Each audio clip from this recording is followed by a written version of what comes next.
નમસ્કાર મિત્રો, NJ knowledge હબમાં આપનું સ્વાગત છે। 1 થી 5 પુણે જિલ્લા પસંદગી દિવસ 8 આજે હતો, તારીખ 14/6/2025। તો આજે 200 ઉમેદવારોમાંથી 142 ઉમેદવારો હાજર રહ્યા હતા। હવે આપણે કોષ્ટક સમજીએ કે ઓપન કેટેગરીમાં 558 સીટો ભરાઈ ગઈ છે અને 2208 સીટો હજુ બાકી છે। એસસી કેટેગરીમાં 49 સીટો ભરાઈ ગઈ છે, 236 સીટો હજુ બાકી છે। એસટી કેટેગરીમાં 53 સીટો ભરાઈ ગઈ છે અને 625 સીટો બાકી છે। એસસીબીસીમાં 204 સીટો ભરાઈ ગઈ છે, 565 સીટો બાકી છે। ઈડબ્લ્યુએસની વાત કરીએ તો 119 સીટો ભરાઈ ગઈ છે, 383 સીટો બાકી છે। એ રીતે ટોટલ 5000 સીટોમાંથી 183 સીટો ભરાઈ ગઈ છે અને 4017 સીટો હજુ બાકી છે। એ રીતે દિવસ 8ની વાત કરીએ આપણે તો ઓપન કેટેગરીમાં 105 ઉમેદવારો જિલ્લા પસંદગી કરી છે આજે।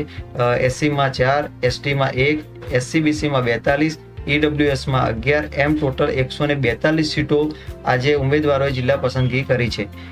હવે જોઈએ દિવસ 9માં કેટલા ઉમેદવારો આવે છે અને કેટલાક ઉમેદવારો જિલ્લા પસંદગી કરે છે। જો વિડીયો તમને પસંદ આવ્યો હોય તો પ્લીઝ લાઇક કરો, શેર કરો અને સબસ્ક્રાઇબ કરો। Thank you.